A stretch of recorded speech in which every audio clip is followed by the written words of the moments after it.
બગદાણા કેસમાં જયરાજ આહિરની ધરપકડ બાદ હવે આહિર સમાજ મેદાને આવ્યો છે અને કોળી સમાજના આગેવાન અને મંત્રી પરસોત્તમ સોલંકીને ચેલેન્જ આપી છે ડિબેટ કરવા માટે। તાજેતરમાં જ મંત્રી પરસોત્તમ સોલંકીએ આક્રમક નિવેદન આપ્યું હતું અને કહ્યું હતું કે જરૂર પડશે તો ધોકા પણ ઉપાડીશ અને આ નિવેદનને લઈને આહિર સેના ગુજરાતની એન્ટ્રી થઈ છે અને એક પત્ર પણ સામે આવ્યો છે। શું છે આ સમગ્ર મામલો, વાત કરીશું આ વિડીયોમાં। વૈષ્ણવજન તો તેને કહીએ જે પીડ પરાઈ જાનાને રે। નમસ્કાર, નવજીવન ન્યૂઝમાં આપનું સ્વાગત છે। હું છું જયંત દાફડા। બગદાણા વિવાદ જે સમગ્ર ગુજરાતમાં ચર્ચાનો વિષય બન્યો હતો। કોળી યુવાનને માર મારવામાં આવ્યો હતો અને આ માર મારવાના કેસમાં પીડિત વ્યક્તિ નવનીત બાલદિયાએ આક્ષેપ કર્યો હતો કે આ સમગ્ર કેસમાં મુખ્ય સૂત્રધાર માયાભાઈ આહિરનો પુત્ર જયરાજ આહિર છે। કોળી સમાજના આગેવાનો સતત માંગણી કરી રહ્યા હતા કે જયરાજ આહિરની ધરપકડ કરવામાં આવે। એસઆઈટી લાંબા સમયથી તપાસ કરી રહી હતી પણ જયરાજ આહિરની ધરપકડ ન થતાં કોળી સમાજ નારાજ જોવા મળી રહ્યો હતો અને કોળી સમાજના આગેવાનોએ હુંકાર ભર્યો કે હવે આંદોલન થશે અને આ આંદોલન છે તે ભાવનગર પશ્ચિમ વિસ્તારમાં થશે, જે મત વિસ્તાર જીતુ વાઘાણીનો છે। તો બીજી બાજુ જીતુ વાઘાણીથી કોળી સમાજ નારાજ હોવાની વાતો પણ સામે આવી હતી। તેવામાં કોળી સમાજના આગેવાનોના હુંકાર બાદ થોડા દિવસ બાદ એસઆઈટી જયરાજ આહિરને પૂછપરછ માટે બોલાવે છે અને પૂછપરછના અંતે જયરાજ આહિરની ધરપકડ કરવામાં આવે છે।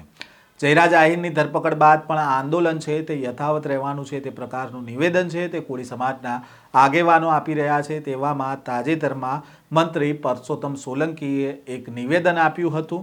ગીર સોમનાથ જિલ્લાના કોડીનાર તાલુકાના વેલણ ગામે 25મી જાન્યુઆરીના રોજ કોળી સમાજના સમૂહ લગ્ન યોજાયા હતા અને આ પ્રસંગે રાજ્યના કેબિનેટ મંત્રી પરસોત્તમ સોલંકીએ જાહેર મંચ પરથી આક્રમક નિવેદન આપ્યું હતું અને તે ચર્ચાનો વિષય પણ બન્યો હતો।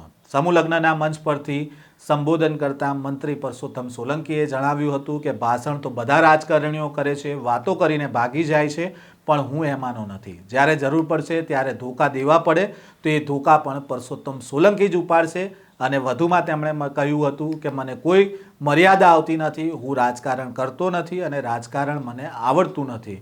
દુઃખીની સામે દુઃખી અને સુખીની સામે સુખીને ઊભો રહું છું અને આ જ મારી રાજનીતિ છે અને કોઈને પણ કોઈ પણ પ્રકારની તકલીફ પડશે તો પરસોત્તમ સોલંકી જીવતો હશે ત્યાં સુધી તમારી સાથે રહેશે અને ભાષણ કરવાથી કંઈ નહીં થાય, કામ કરવાથી થાય છે। જ્યારે સમય આવશે ત્યારે પરસોત્તમ સોલંકી ધોકા ઉપાડશે તે પ્રકારનું નિવેદન છે તે પરસોત્તમ સોલંકીએ જાહેર મંચ પરથી આપ્યું હતું અને આ નિવેદન બાદ આહિર સેના ગુજરાતનો એક પત્ર પણ સામે આવ્યો છે અને આ પત્રમાં લખવામાં આવ્યું છે કે બગદાણા મેટર બાબતે જ્યાં સુધી જયરાજ આહિરનું આરોપી તરીકે કે ધરપકડ પહેલાં નામ ન હતું ત્યાં સુધી આહિર સમાજ ચૂપ રહ્યો હતો અને આહિર સેના ગુજરાત દ્વારા લેટર પેડ કે વિડીયો તથા ચેનલ પર ડિબેટ એવા તમામ પ્રયત્ન કરવામાં આવ્યા કે બંને સમાજ આમને સામને ન આવે, પરંતુ હમણાં સરકારના કેબિનેટ મંત્રી પરસોત્તમ સોલંકીનો વિડીયો સોશિયલ મીડિયા પર જોયો જેમાં તેમણે ધોકા ઉપાડવાની વાત કરે છે તથા તમારા મત નથી જોતા એવું બોલતા જણાય છે। તો શું પરસોત્તમ સોલંકી ખાલી કોળી સમાજના મતથી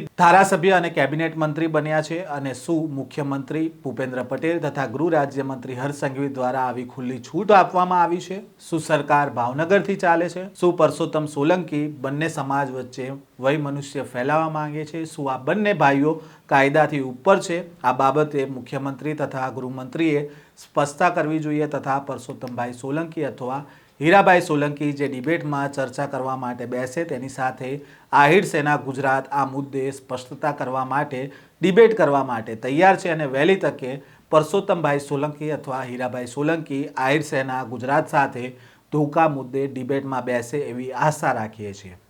આમ આહિર સેના ગુજરાત દ્વારા આ પ્રકારનું લખાણ છે તેમના લેટર પેડ પર લખવામાં આવ્યું છે અને પરસોત્તમ સોલંકીએ જે નિવેદન આપ્યું હતું તેને લઈને ડિબેટ કરવા માટે ચેલેન્જ આપવામાં આવ્યું છે।